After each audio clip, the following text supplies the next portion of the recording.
Hello and welcome to KnightHunter Books. Today we're going to be doing our wrap-up of the BookTubeAthon, the week-long readathon. Links down below. We've split it, so we'll do me first and then we'll do John.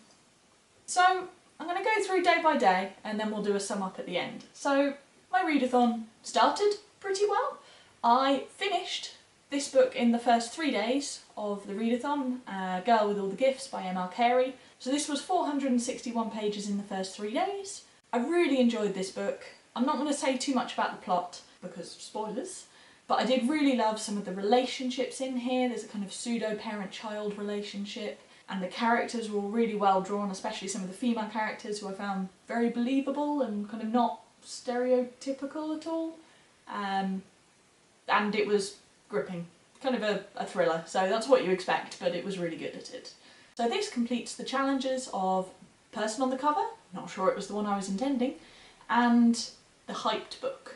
Then, for the following 2 days, I moved on to Habibi, which did take me a while to read as I thought it might. This is 665 pages of graphic novel. 2 inches of to read shelf back. Yes. So this one I have a few mixed feelings about. It is definitely a really beautiful book. This is just an example of one of the pages. However, I started off really liking this. There's a central relationship between a kind of sort of adopted parent-child / sibling relationship, which goes in a direction that I wasn't hoping.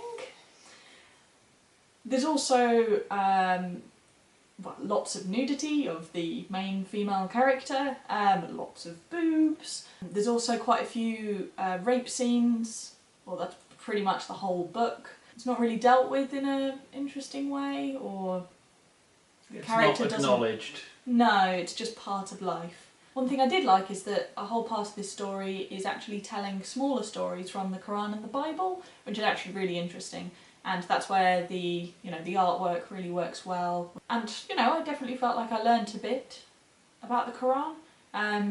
But this is kind of generic Middle East in a lot of other ways. So I gave this 3 stars. So I'm doing well page-wise so far. And this one could complete the challenges of to be about a person different to me and a book with a pretty cover. I did, on the second of those days, then also start The Neverending Story by Ende, which I didn't really get very far in. I might have only realised when picking it up that this is actually a 400-page book. It doesn't look like it. Camouflaged. Yeah, and once I realised that I wasn't going to tear through it and that it's that long, I abandoned it for other books. But I will keep reading this after the BookTubeAthon. Then on Saturday I picked up this, which is actually quite short. This is Beasts of No Nation by Uzodinma Iweala. This is okay so far. It's probably not one to read fast. It's following a child soldier, but it's not grabbing me.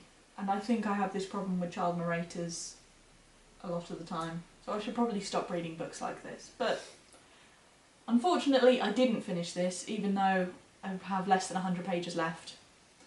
I ran out of time, but I will finish it after the BookTubeAthon. So you can see this is starting to go downhill. So that's 2 part-finished books. I did only finish one other book, which is Saga Volume 7. It's only 152 pages, so not particularly difficult to finish. However, this was more challenging because I managed to finish it outside, in the English weather. This did involve reading 50 pages and then having to run inside when it started raining and then keeping an eye out for the rest of the day. But I managed it and of course read it in 1 day. I was hoping for a better book to read in 1 day than a graphic novel, but I did it. So amazingly, I read 1,376 pages in the last week, which for me is incredible. However, when you consider that 800 odd of those pages are graphic novel pages, that's slightly less impressive. Ignoring that, that's like 200 pages a day, so I feel like I gave it a good go. And I managed to complete 6 of the challenges by merging them on one book a few times. But I was expecting it to be worse. All whilst having a full-time job and at least having sort of a day and a half in there out of the house or doing chores or... Yeah, a busier weekend than we were hoping. or intending. So, Partial victory on my side. How did you get on? The book that I'd intended to use for the challenge of has a person on the cover, I read last Sunday because I couldn't wait. John got a bit excited about his TBR. So read that in a day before the BookTubeAthon started. So yay! I get points for willing at least. So the first book I read also had a person on the cover and is the next book in the series. So this is Chaos Choreography by Seanan Maguire, and I'm not going to say too much about it because I think I might just do a gush video about Seanan Maguire at some point, because I think I've read 3 of her books in the last week and I'm intending to read another one next.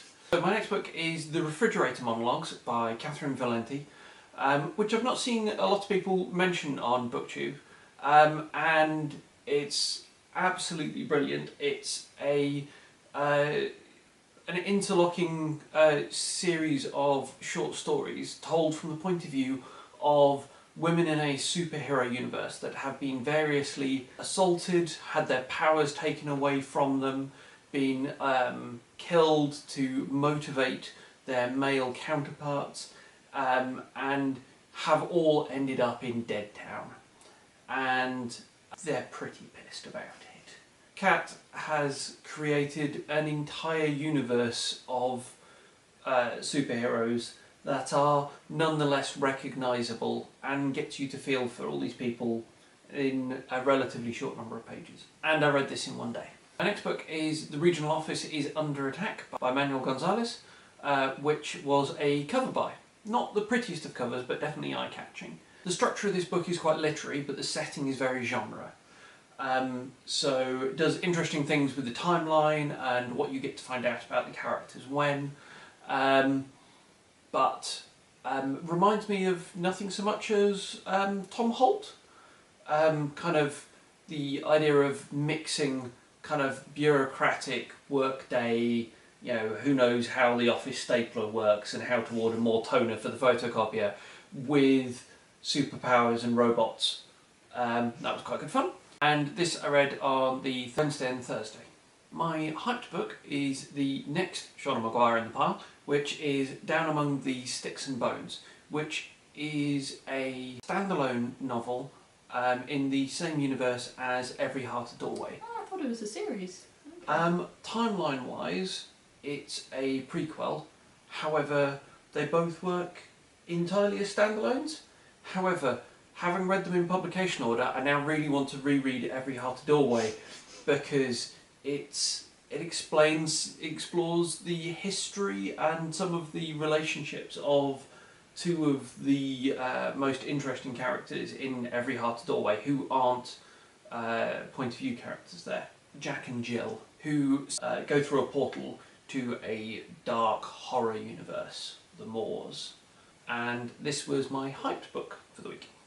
As if we're going to do this every week. My next book, which I started on Friday and then finished on Saturday, thanks to lots of time on trains, is Kindred by Octavia E. Butler. It was my book featuring a protagonist very different to me. So you may have previously seen this on our channel in the recommendation swap. Yes, I did plead you to read this one. Yep. And certainly one point from that I heartily agree with is it comes across amazingly contemporary for the fact it was written in the 70s. There's some stuff written in the 90s that seems older than this.